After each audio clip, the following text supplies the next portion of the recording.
ำสอนไว้ให้ขึ้นใจความดีรีบทำกันไว้หญิงชายอย่าได้นายนี้เชิญชวนทุกท่านเข้าวัดเข้าวาทำบุญด้วยจิตศรัทธาผลบุญพาให้เราสุขีจะทำการใดนำใช้ในสิ่งดีดีทำบุญให้ทานวันนี้ไม่มีใครว่าใครชังสมัยก่อนประทับใจปู่ย่าตายายวันพระไม่เคยเบื่อหน่ายจำได้ไม่ลืมสักครั้งเหตุใดวันนี้มีคนเข้าวัดนอนจังอยากมีก่อนอีกครั้งขอยกมือ10 นิ้วกับนอบน้อมวันตาน้อมรึกถึงอย่างองค์สมเด็จพระผู้มีพระภาคเจ้าอรหันตสัมมาสัมพุทธเจ้าผู้ตรัสรู้ชอบได้โดยพระองค์เองขอนอบน้อมอย่างพระสัทธรรมคำสอนขององค์สมเด็จพระสัมมาสัมพุทธเจ้าและพระอริยสงฆ์สาวกขององค์สมเด็จพระสัมมาสัมพุทธเจ้าโดยเสียงก้าวของข้าพเจ้าและขอถวายความเคารพนอบน้อมไว้สามายังครูบาอาจารย์พระเถราเจ้าพระภิกษุสงฆ์สามเณรทุกรูปที่รับฟังอยู่และขอโอกาสเจริญพรมายังพ่อออกแม่ออกศรัทธาโยมพ่อโยมแม่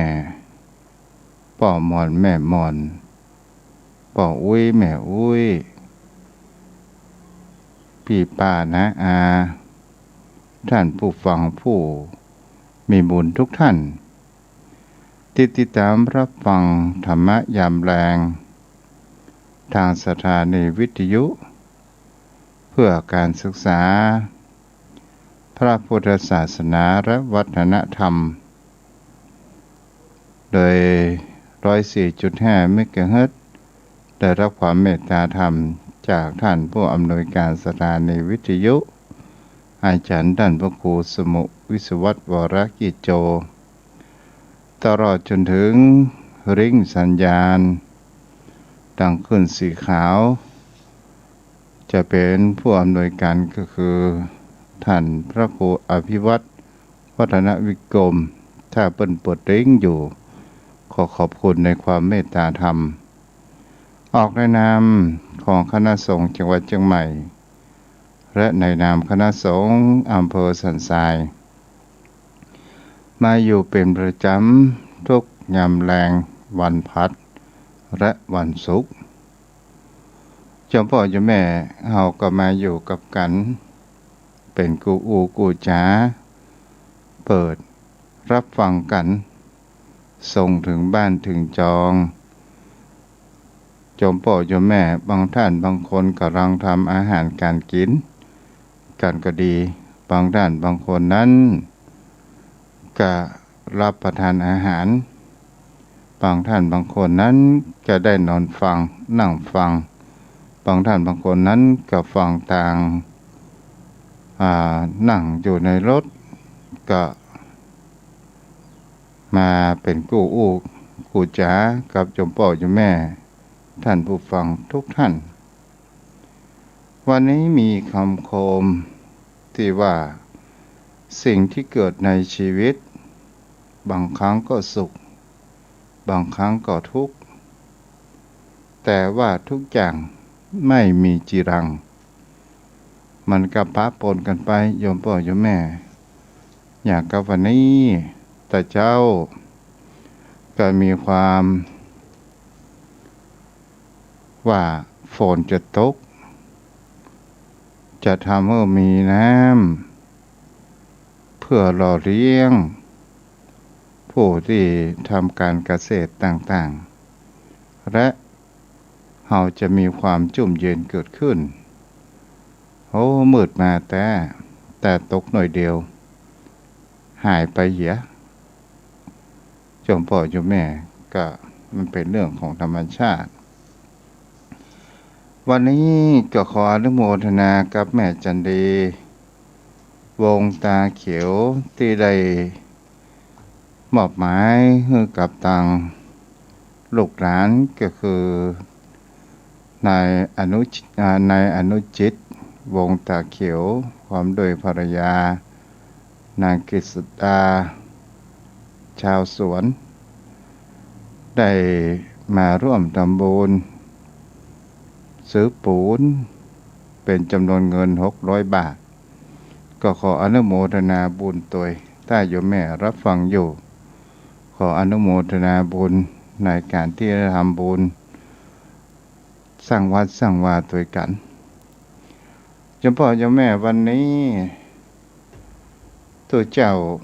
ก็มีเรื่องที่จะอูจาที่เป็นพุทธสุภาษิตว่าจิตตังคัตตังสุขาวหังจิตที่ระวังดีแล้วย่อมนำความสุขมาให้วันนี้เราก็จะมาเกี่ยวกับวิถีชีวิตของจิตของคนเรานั่นเองมีครั้งหนึ่งศรัทธาญาติโยมทั้งหลายในสิ่งที่คนเรานั้นจะเห็นได้ว่าทุกสิ่งทุกอย่างนั้นเป็นสิ่งที่คนเรานั้นเป็นผู้กระทำเป็นสิ่งที่คนเรานั้นมีจิตเป็นผู้นำมีจิตเป็นสิ่งที่จะเห็นได้ว่าเมื่อเราทำสิ่งใดเราก็จะได้สิ่งนั้นที่เราฮ้องกรรมว่าเรียกว่ากรรมมันมีทั้งกรรมดีก็คือกรรมฝ่ายขาวกรรมบดีก็คือฝ่ายดำแต่ผู้คนเฮานั้นกระทำปะปนกันไปก็มีเรื่องในที่นี้ที่เกิดขึ้นเมื่อครั้งพระพุทธองค์นั้นได้มีหัวข้อเรื่องว่าทางไปของจิตจากความคิดและเจตนาก็คือตัวเจตนากับความคิดเรียกว่าตัวจิตก็คือเป็นสิ่งที่คนเฮานั้นกระหันกันได้ครั้งหนึ่งศรัทธาญาติโยมทั้งหลายครั้งพระพุทธองค์นั้นประทับอยู่ณนิคมแห่งสาโกริยะและก็มีนักบวชชีเปยคนหนึ่งซึ่งมีชื่อว่าเสนิยะอาเจระก็มีพฤติกรรมมี2 คนตัวกันคนหนึ่งชื่อว่าเสนิยะอาเจระแห่งคนหนึ่งบุญณโกริยบุตร2 คนนี้ก็มีพฤติกรรมเพื่อที่จะแสวงหาความหลุดพ้นมีความแตกต่างกันนั่นเองและก็ได้ไปทูลถามพระพุทธเจ้าปฏิบัติอย่างนี้ถูกหรือไม่ซึ่งทั้ง2 คนนี้เป็นพวกผู้นับถืออย่างลัทธิอื่นเป็นลัทธิแห่งคำว่าเดรัจฉีศรัทธาญาติโยมทั้งหลายอาเสนิยะอาเจระเนี่ยเป็นผู้มีพฤติกรรมดำเนินชีวิตเรียนแบบสุนัขโดยความคิดนึกโดยความคิดเจตนาของตัวเองว่าทำอย่างอี้นี่จะเป็นการบำเพ็ญตบะเพื่อที่จะทำให้บรรลุธรรมขั้นสูงสุดแหมคนหนึ่งก็คือบุญณโกริยะบุตรมีพฤติกรรมและดำเนินชีวิตเรียนแบบงัวโดยการเชื่อทำนองเช่นเดียวกันว่า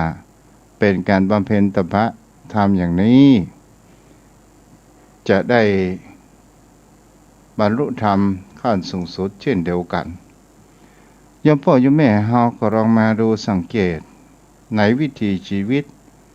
ครั้งพุทธกาลต่างคนก็ต่างที่จะแสวงหาธรรมอันความจริง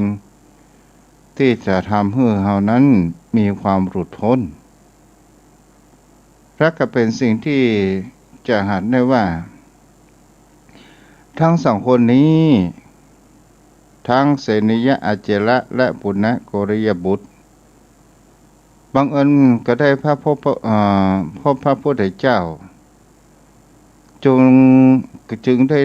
ทูลถามเกี่ยวที่ตนเองนั้นมีการประพฤติกรรมอย่างนี้ดำเนินชีวิตอย่างนี้เพื่อจะมีคติไปภาคหน้าจะเป็นอย่างไรก็ได้หวังที่พระพุทธองค์นั้นจะตรัสรับรองว่าทำดีแล้วนี่แหละศรัทธาญาติโยมทั้งหลายบางครั้งชีวิตของคนเฮานั้นบางครั้งเฮาก็มีความเข้าใจผิดเดินทางที่ผิดแต่เฮาขาดผู้เป็นแสงสว่างแห่งปัญญาแต่ถ้าว่าบุคคลที่เดินทางที่ผิดหลงทางถ้าเฮาหันบุคคลที่แสงสว่างทางด้านปัญญาและมีบุคคลบอกทางกับผู้หลงทางเหมือนดังองค์สมเด็จพระสัมมาสัมพุทธเจ้าที่เสนิยะอาเจระและปุณณโกริยบุตรมีความเข้าใจผิดว่าในตัวเองมีพฤติกรรมชีวิตประจำวันเหมือนกับสุนัขและโคยอมพ่อยอมแม่มันก็เป็นสิ่งที่คนเหล่านั้นจะหันกันได้ยอมพ่อยอมแม่ก็คงจะหันเกี่ยวกับข่าวในทีวีที่คนสุนัขเลี้ยงเนาะเขาว่าเรียนแบบสุนัขผูกพันกับสุนัขเหมือนกับเมาคีเนาะอย่างที่เรื่องต่างประเทศที่ประเทศแต่งก็คือเป็นสิ่งที่คนเหล่านั้นบางครั้งบางคราวมันก็เข้าใจผิดเมื่อถามองค์สมเด็จพระสัมมาสัมพุทธเจ้าว่าประพฤติอย่างนี้จะมีผลอย่างใดถูกต้องหรือไม่พระองค์นั้นก็ได้ตรัสทรงห้ามว่าอย่าทำเลยแต่ถ้าสองคนนั้นก็ยังมีความว่าอ้อนวอนถามถึง3 ครั้งเพื่อที่จะค่อยหูเฮามาถามตอนนี้ก็เช่นเดียวกันโยมพ่อโยมแม่บางคนบางท่านนั้นมีการที่ว่าเอาความคิดของตัวเองเป็นใหญ่แต่บางครั้งบางคราวจะหันได้ว่าบ่ฟังความคิดของคนอื่นคนอื่นจะว่าอย่างใดบ่สนใจถ้าว่าเป็นประการเช่นนี้เฮาอู้จาไปแล้วเขาบอกว่ามันอย่างอี้นะอย่างอี้นะแล้วก็มามีความยอมในความคิดของคนอื่นพระองค์ก็เป็นสิ่งที่เฮาจะหันได้ว่าคนเฮาก็ต้องมีความสงบเหียแต่ถ้าว่ามีคนที่รบเร้าอยากจะรู้อยากจะถามอยากจะศึกษาเฮาเช่นนั้นเฮาก็ค่อยตอบเดรัจฉีทั้งสองคนนี้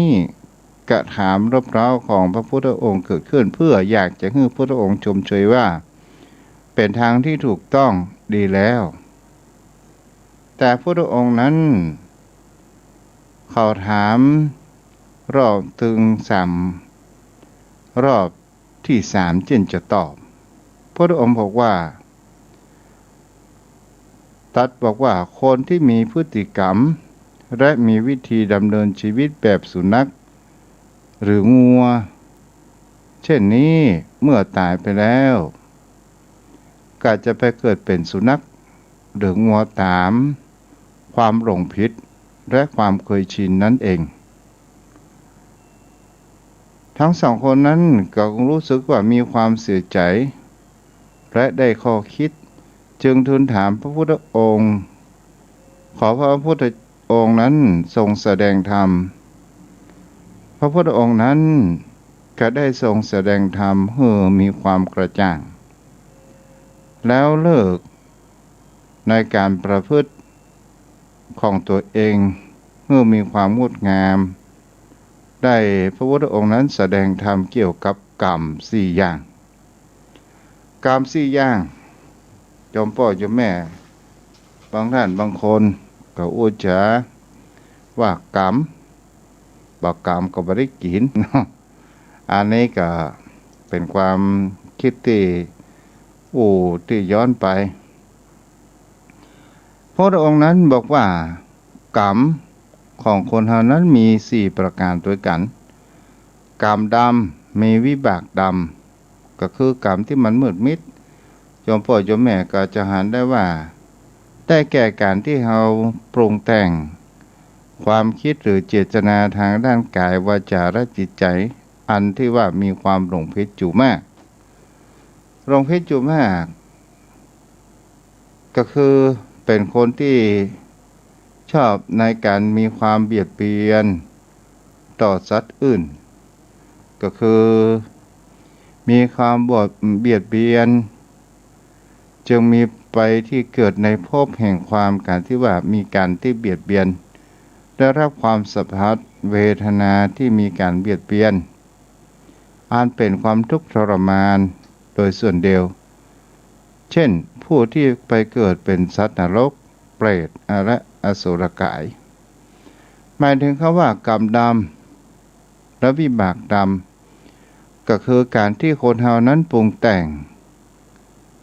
ก็หมายคือความหมกมุ่นทางด้านใดนั่นหนึ่งถ้าเฮาหมกมุ่น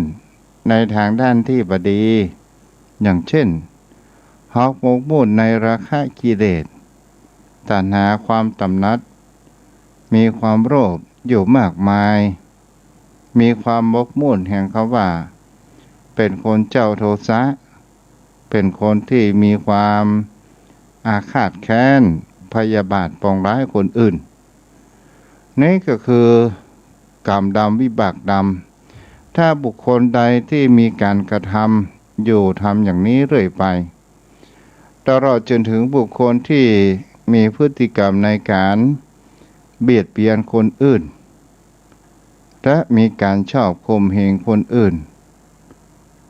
บางครั้งบางคราวเปิ่นมากู้หนี้ยืมสินและก็เบียดเบียนคนอื่นโดยการที่ไปเติมศูนย์ตั้งหลังให้มันเพิ่มขึ้นเพื่อที่จะเอาที่ให้ที่นาของที่เขาเอามาจำนำนี่ก็คือเป็นผู้มีความเบียดเบียนตลอดจนถึงการฆ่าสัตว์มีการทรมานมากมายโดยส่วนเดียวสัตว์ที่มันตายยากก็เป็นสิ่งที่คนเรานั้นก็จะหันกันได้ว่าคนเราถ้าเราหมกมุ่นในการเบียดเบียนสัตว์อย่างเช่นมีเรื่องเล่าว่ามีตายายคู่หนึ่งตาคนนั้นก็เป็นคนมีฐานะแต่มีลูกมีเต้าอยู่ต่างจังหวัดแต่อาชีพของตาคนนั้นเป็นคนที่ชอบดักหนูเมื่อดักหนูศรัทธาญาติโยมทั้งหลาย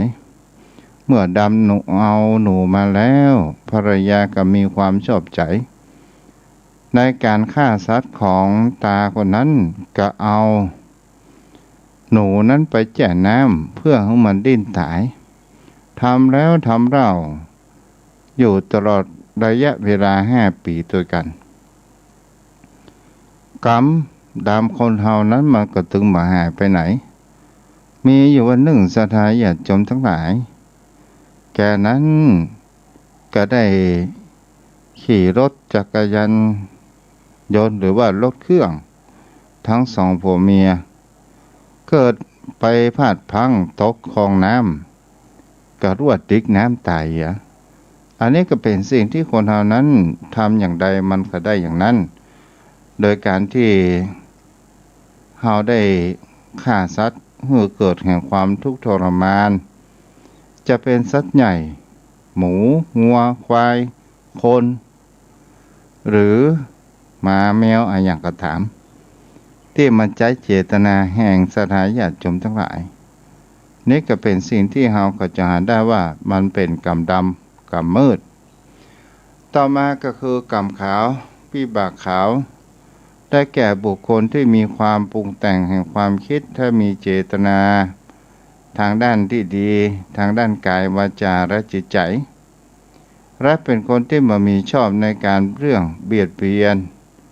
ชอบแห่งความสงบจิตใจนั่นเองแต่ยังมีคำว่าอวิชชา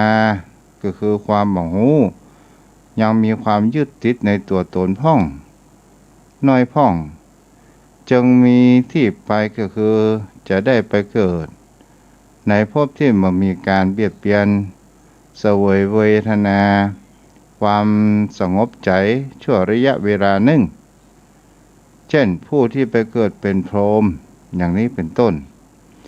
อันนี้ก็เป็นสิ่งที่คนเฮานั้นก็จะอ่านกันได้ว่าบุคคลที่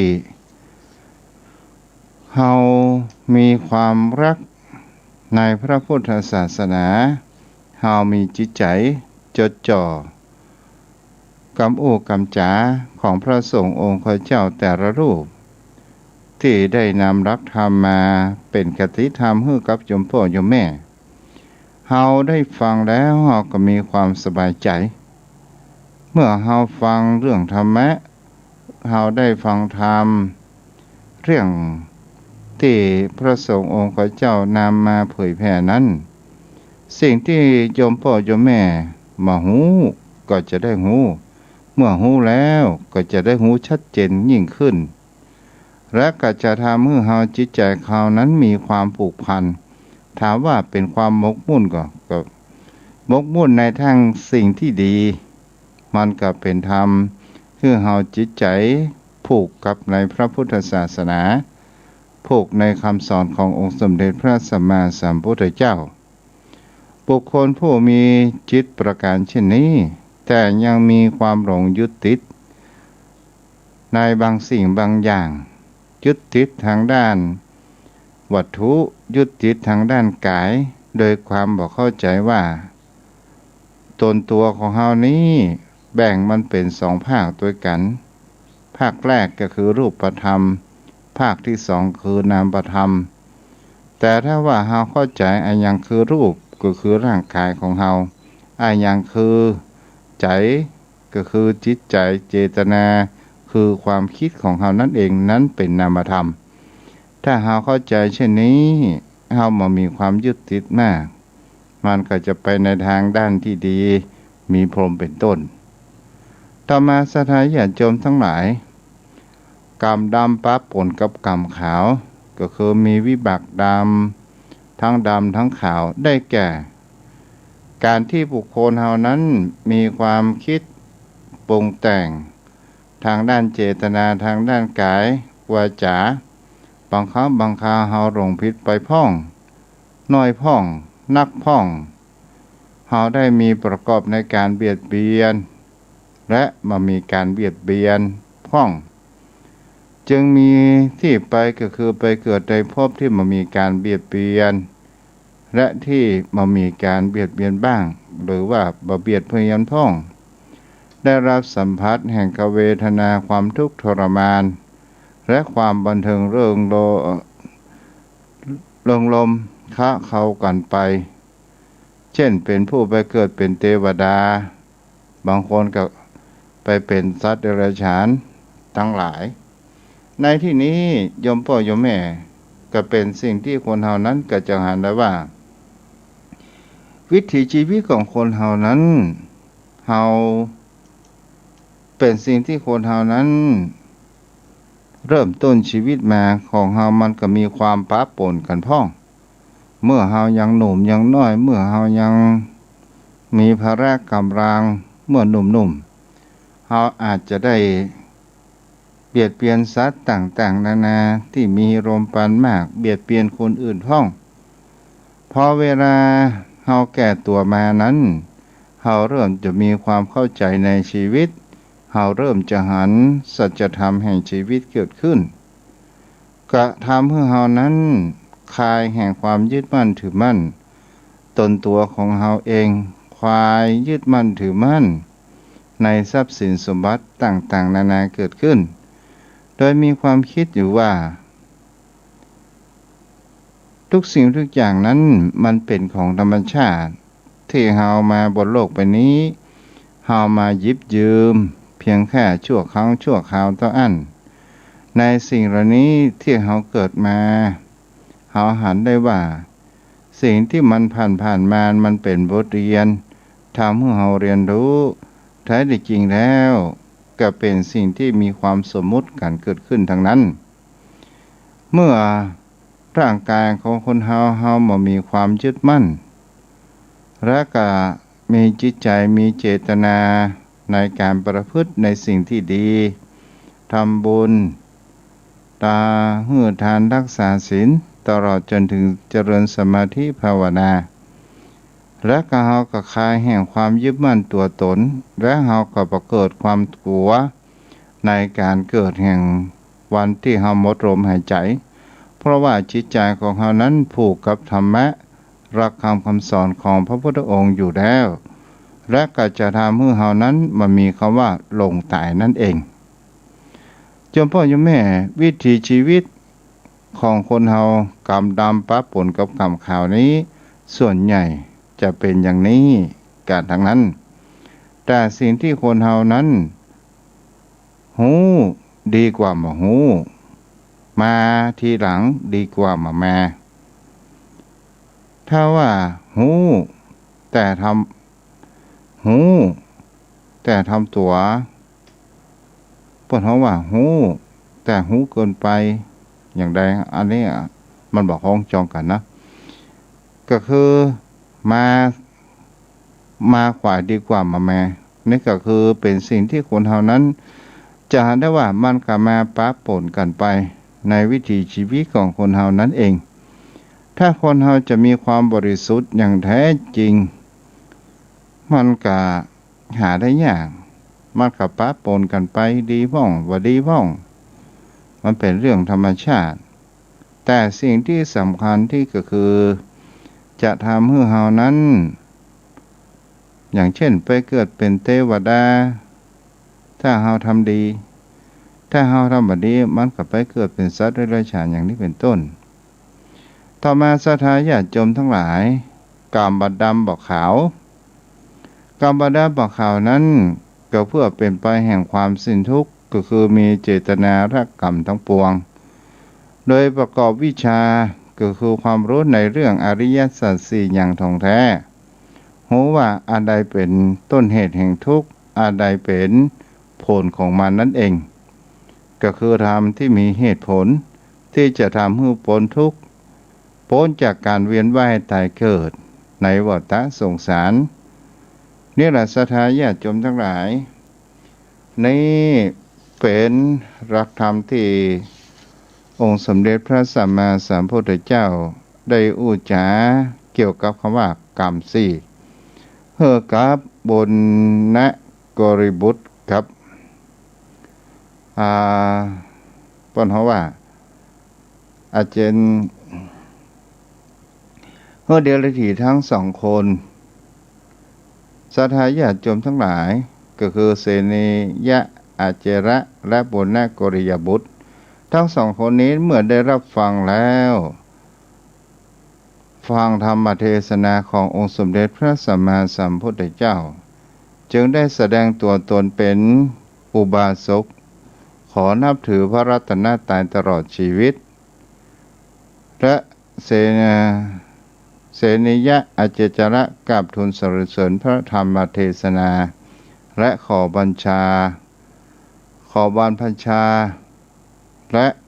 เคยเป็นผู้ที่นับถือคุ้นเคยเดรัจฉีมาก่อนหากประสงค์จะบวชในพระธรรมวินัยก็ต้องเป็นผู้ที่อยู่ในลัทธิเดรัจฉีมาก่อนที่จะบวชบรรพชาเข้ามาในพุทธศาสนาก็ต้องอบรมก่อนถึง4 เดือนและมีศรัทธาจะขออบรม4 เดือนต่อมาก็ได้บรรพชาสำเร็จเป็นพระอรหันต์โยมพ่อโยมแม่ที่ทุกเจ้าเอาเรื่องนี้มาให้กับโยมพ่อโยมแม่นั้นได้รับฟังกัน จุดประสงค์ก็คือทุกสิ่งทุกอย่างมันอยู่ที่คำว่าเจตนาอยู่ที่การกระทำในวิถีชีวิตของคนเฮาทั้งนั้นโยมพ่อโยมแม่เฮาจะหันได้ว่าบางสิ่งบางอย่างคนเฮานั้นก็มีความดำเนินชีวิตมีความคิดในทางที่ผิดและมีเจตนาในทางที่ผิดเจตนาและความคิดก็คือตัวเดียวกันโยมพ่อโยมแม่บางครั้งบางคราวคนเฮานั้นมีความหลงในชีวิตว่ากูจะอยู่เป็นอมตะอยู่กว่าโลกนี้จะสลายกูมีเงินมีทองตัวข้ามีเงินมีทองอยู่มากมายและก็เป็นสิ่งที่คนเฮานั้นเขาก็จะหันกันได้ว่าแท้จริงทุกสิ่งทุกอย่างมันมีความจีรังได้อย่างยืนเกิดขึ้นเราจะห้ามพระอาทิตย์เปิดให้รอบขอบฟ้ามันก็คงเป็นไปได้ยากเราจะมาให้ชีวิตของเรานั้นมีความเปลี่ยนแปลงมันก็เป็นไปได้ยากผิวพรรณวันหน้าของคนเรามันก็มีความเปลี่ยนแปลงไปทุกขณะเวลาและก็เป็นสิ่งที่คนเรานั้นเราแสวงหาแห่งความสุขส่วนใหญ่ก็คือหาความสุขทางด้านกายแต่จิตใจเราเล่าเรายังบ่แสวงหาแห่งความสุขจิตใจก็คือการอยู่กับตัวเองในปัจจุบันณขณะก็คือการสำรวมจิตใจของเรานั่นเองเมื่อเราอยู่แล้วเราจะหันการที่เราอยู่คนเดียวเรานั่งสมาธิวิปัสสนาเราก็จะหันในสิ่งที่ว่าเราคิดอะไรอย่างอยู่นั่นก็คือคำว่าจิตเราจะคิดไปในอดีตอนาคตบางครั้งบางคราวก็เป็นสิ่งที่คนเรานั้นเมื่อเราฝึกมันเราเอาจิตมันก็มาอยู่กับร่างตนตัวของเรานั่นเองทุกสิ่งทุกอย่างนั้นมันเกิดขึ้นตั้งอยู่และกระดับไปสิ่งที่คนเรานั้นควรจะกระทำก็คือจิตใจความคิดของคนเรานั้นมันมีความปะเอาเรื่องของคนอื่นนั้นมาคิดถึงแม่มาเอาเรื่องคนอื่นมาเป็นเรื่องส่วนตัวคิดแทนคนอื่นมาเอาความคิดของตัวเองนั้นไปบีบบังคับคนอื่นคิดอยู่เสมอว่าเขาก็บ่คิดเหมือนเฮาก็บ่คิดเหมือนเขาต่างคนต่างคิดต่างกันกระทำกันฉะนั้นบางสิ่งบางอย่างถ้าเฮารับภาระมามันก็เหมือนดังที่เฮาแบกสิ่งของไว้อย่างใดอย่างหนึ่งใหม่ๆนั้นมันบ่มีความหนักสักเท่าใดถ้าเฮาเทินไว้อยู่บนหัวก็ตามอยู่บนบ่าก็ตามอยู่ในมือก็ตามแม้กระทั่งกระดาษก็เช่นเดียวกันถ้าเฮาถือเมินเอายังบ่สวะบ่วางมันก็หนักถ้าเฮาวางเฮาปล่อยมันก็เบาร่างกายความคิดของคนเฮาก็เช่นเดียวกันถ้าเฮาเอาเรื่องคนอื่นมาคิดเฮาเอาเรื่องคนอื่นมาเป็นอารมณ์ของตัวเองมากนักเฮาก็จะหันได้ว่าเหมือนกับหินประภาที่อยู่เทินอยู่บนหัวบนตัวของเฮาและเฮาบ่ปล่อยบ่วางตลอดจนถึงแห่งเขาว่าความหลงในร่างกายของตัวเองว่าตัวกูยังบ่แก่เตื้อตัวข้ายังบ่แก่เตื้อมายอมรับความจริงอย่างนี้โยมพ่อโยมแม่มันก็เหมือนเขาว่าแบกภาระไว้หนักหน่วงแต่ถ้าว่าเฮานั่งสมาธิวิปัสสนาแล้วถ้าเฮาปล่อยสิ่งเหล่านี้จิตใจของเฮานั้นมันก็เบาศรัทธาญาติโยมทั้งหลายถ้าโยมพ่อโยมแม่บ่เชื่อก็ลองประพฤติปฏิบัติกันไปเนาะวันนี้ ก็ได้มาถึงเวลาอันพอสมควรมีคติธรรมแห่งบทหนึ่งว่าไม่รู้กำลังขาจะเดินได้นานแค่ไหนแต่หากมีกำลังใจเราจะไปได้สุดทาง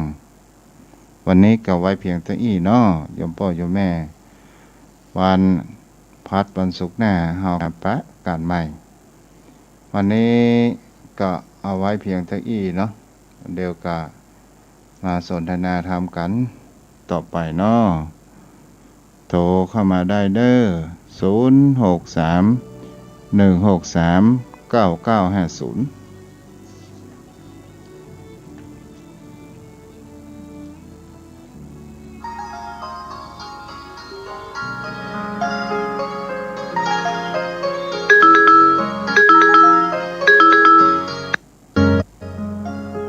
เจริญพรโดยสาเจ้าจ้าแม่กำลังใจนี่มันจริงๆแน่นอนนะเจ้าจ้าแต่นอแม่นเจ้าเจ้าอยู่ถ้าบ่มีกำลังใจนี่มันเดินต่อบ่ใครได้นะเนาะจ้าแม่นเนาะเจ้าจ้าอนุโมทนาเจ้าให้กำลังใจนะเจ้าเดินต่อไปเด้อเจ้าจ้าสวัสดีเจ้าจ้าสวัสดีเจ้าอนุโมทนาเจ้าผู้รักษาเรื่อง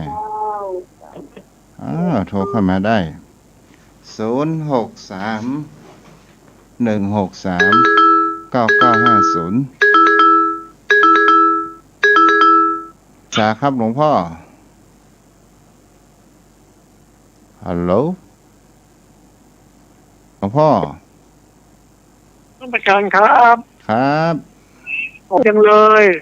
ครับธรรมะชื่นหัวใจ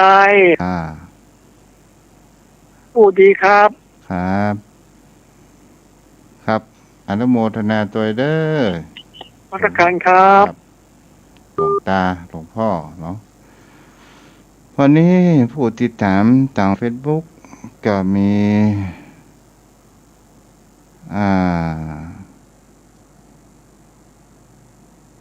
พานากะ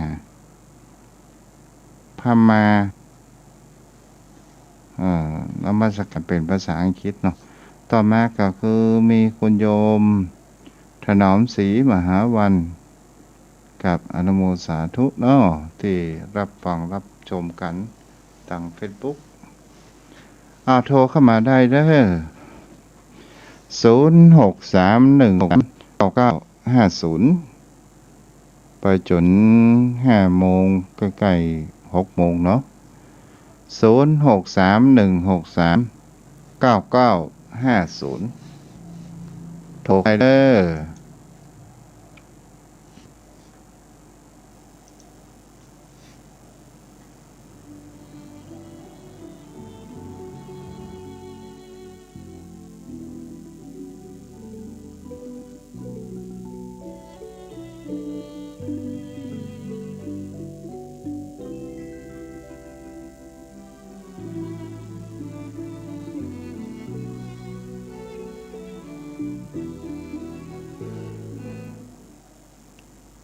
0631639950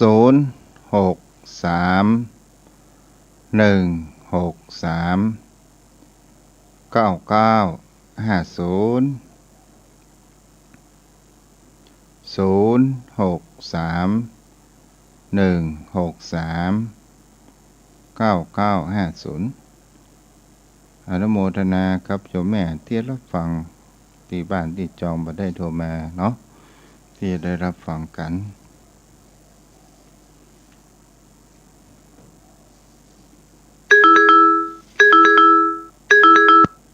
เจริญพรแม่จ๋าเจ้าทานพ่อพี่จ้าแม่ฟังอยู่เจ้าแม่ฟังอยู่ทัดใดก็แม่ฟังอยู่เลี้ยงกระเต้าให้เจ้าเพื่อทางขึ้นสีขาวเพิ่นก็ลิงสัญญาณไปตัวน้ออนุโมทนาตัวจ้าฟังผ่านบรรยายนี่ก็ซึ้งใจดีเจ้า มีกำเขากำดำให้เจ้า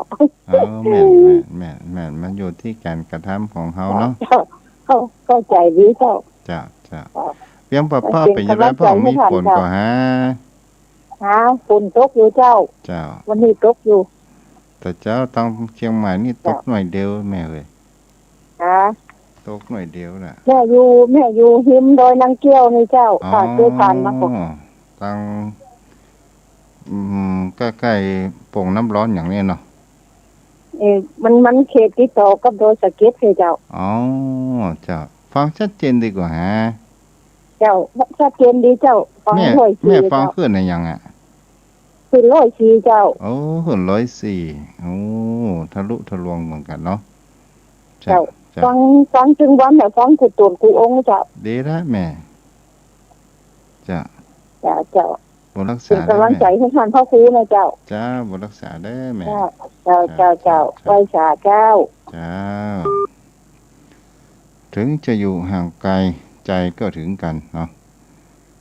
โทรเข้ามาได้0631639950แฮม3ครั้ง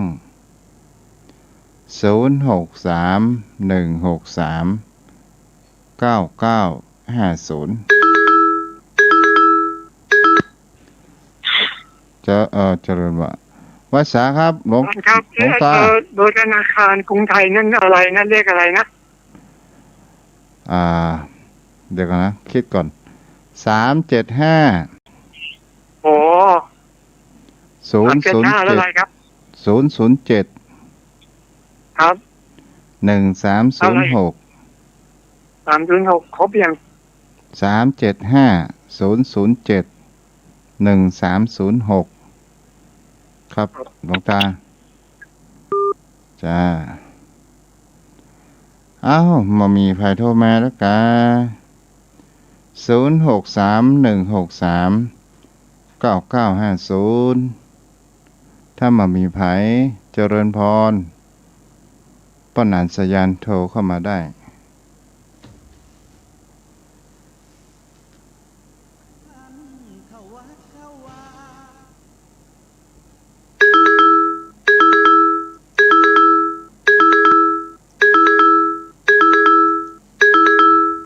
เจริญพรพ่อนานครับขอกราบแทบใจไว้สาในบารมีธรรมท่านเจ้าด้วยความเคารพอย่างสูงครับวันนี้ได้ฟังนั่งฟังธรรมไม่ข้ามยำแรงเรื่องของกรรมจิตมันถือมั่นถ้าบาปงบวางคึดนักก็นักอกปงตกก็สบายใจท่านพระคุณเจ้าแม่นแล้ว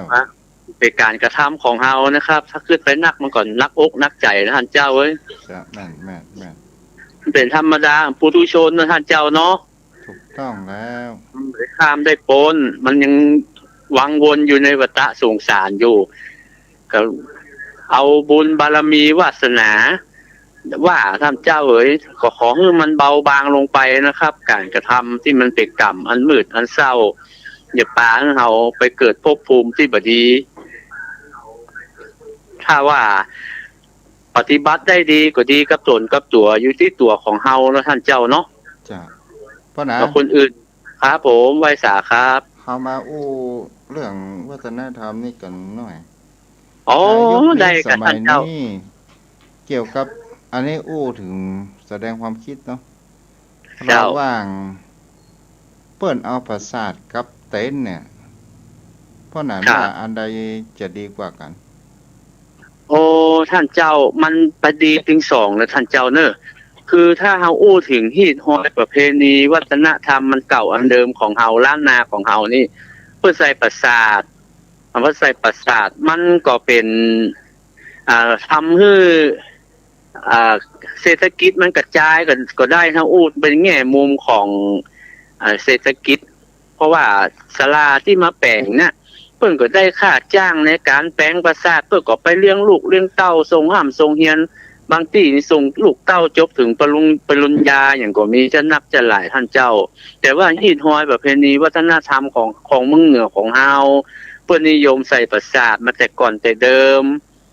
ถือว่ามันเป็นห่มเป็นเงาคือกับคนตายเนี่ยครับลูกเต้าก็ดีอกดีใจแล้วคนเฒ่ารุ่นเก่าแล้วเพิ่นจะปลูกฝังว่าเอาขอฮือใส่ประสาทมันจะได้อยู่ห่มอยู่เงานี่ครับ แต่ว่าสมัยบัดเดียวนี้เปิ้นก็มันเฮาก็ถือว่าความคิดของเปิ้นเนาะท่านเจ้าเนาะนานาจิตตังเปิ้นก็คิดว่าเต็นท์มันจะมีประโยชน์มันเอาได้ใช้ประโยชน์ได้อยู่มันไม่จะเอาไปเผาขว้างเรื่องเผาขว้างนั้นถ้าอู้ถึงคนที่เปิ้นมีกำลังมีปัจจัยเปิ้นก็บักคือถึงเรื่องนั้นท่านเจ้าเปิ้นก็ผมก็เคยอู้กับเปิ้นนะว่าก็แล้วแต่จิตเจตนาของศรัทธาเปิ้นว่าโอ้อย่างใดก็ขอใส่ประสาทเต้นนี่ห้อยตาลไม่ลูนการกี่หลังก็ได้อันประสาทนี่มันได้ใส่เตื้อเดียวขอแล้วอกแล้วใจคนเท่ามันก็แล้วจิตเจตนาแต่ว่าเต้นนี่มันก็เป็นประโยชน์เพราะว่าเวลามีการมีงานเนี่ยครับมันก็ได้ใจอยู่นะท่านเจ้าเนาะถูกต้องเนาะบางบัดเดียวบ่ค่อยมีศาลาเป็นศาลาไม้อ่ะท่านเจ้าโอ้ศาลาไม้มาเอาละมัน6 วัดมันใจครับท่านเจ้ามันอย่างอีมันนักมันก็เกินความจำเป็นมันไว้ที่ไหนก็เป็นตึกของอย่างอีนะท่านเจ้าเอาไปไว้กลางกลางมันก็บ่ดีเพราะคนในสังคมมันไม่ยอมรับโอ้เอาเพิ่นใส่ศพเรามาไว้กลางต่างนี่มันก็มีถึงหันตัวบ่หันตัวบางคนก็บ่เคยหันตัวว่าโอ้มาไว้อย่างนี้ไม่ใช่ของดีไว้บางคนก็ว่าเพิ่นอันได้พักได้พรเป็นห่มเป็นเงาเวลาไปหันไปนี่มาลบฝนลบแดดลดฝนได้ก็แล้วแต่ความคิดเนาะท่านเจ้าเนาะถูกต้องอันนี้นานาจิตตังความคิดใช่มันเป็นนานาจิตตัง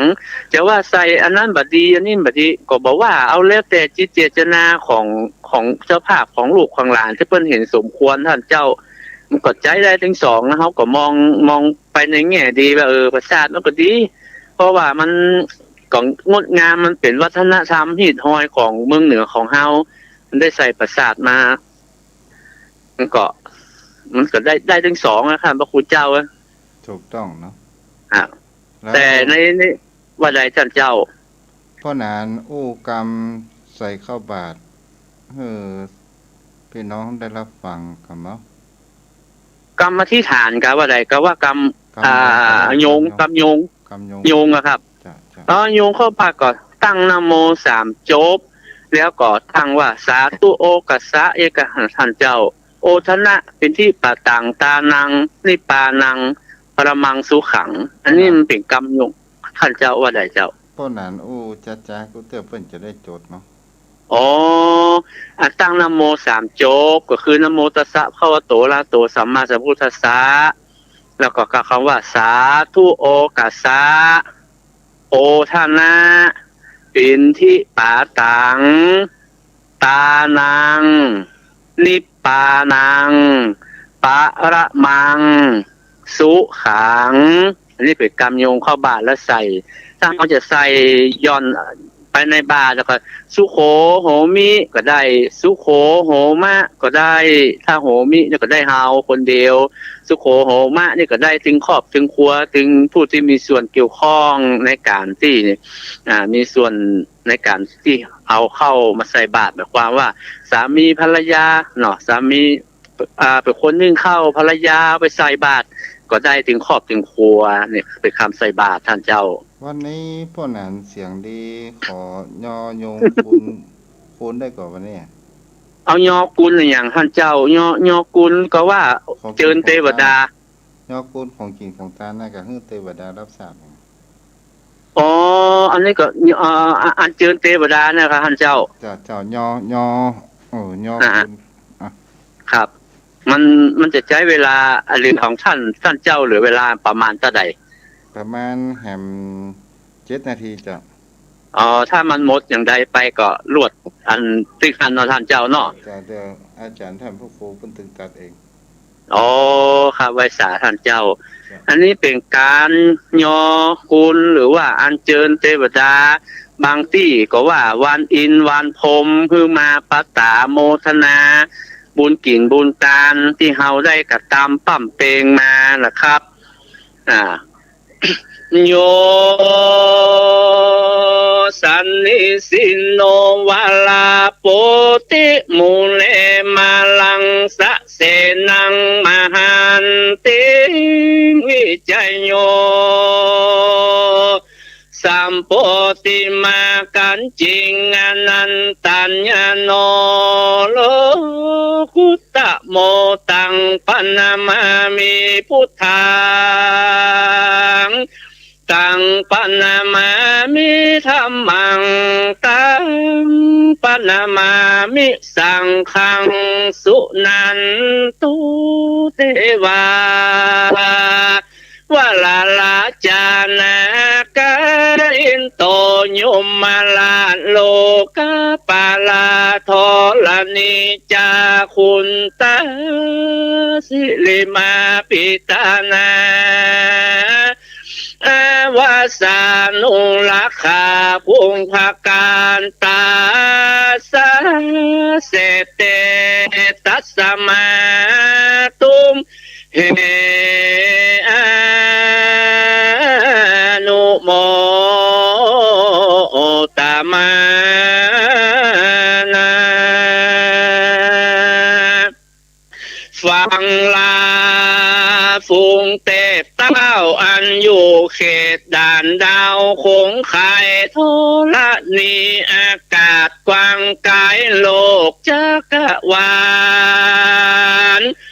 ไผ่พันนมแผ่นดินกลมตัวตุงดาวโคงเขตเต้าด่านดงลีอันอยู่ในนาตียาน้ำทุกเกลื่อนทามสาลาสาลีตั้งเส้นยาและวันลีตั้งกินลีปั๊มปันเตสุเลมากมวลมีตั้งกลุ่มพันคันตะปายักมาเฮสีอันอยู่ใต้แหล่งลาอาเวจิติลาชยมพิบาลจตุโลกบาลตั้งสี่องคารจอมเจื้องติราชอาจองค์อินถึงอมรินจันฟ้าโสกมาว่าจาราขออังเจิญมาตัวตั้งคงเขธาราบจนถึงโซลาซาแผ่นพรมวันมากแผ่นลอดเติงถึงเนวสัญญาขออันเจิญมาปับตาโมตนาไข่ป่องหน้าต่างเบ่งจรแล้วอ่อยนามาโมตนายังบุญกินบุญตานตีมูลสัทธาอันมีนามมาก่อนว่าพร้อมกรรมโดยลูกเต่าญาติกาวงวานพี่น้องตั้งใหญ่น้อยใจยิ่งได้น้อมนากันมาปั้มเป่งตานในที่ขากา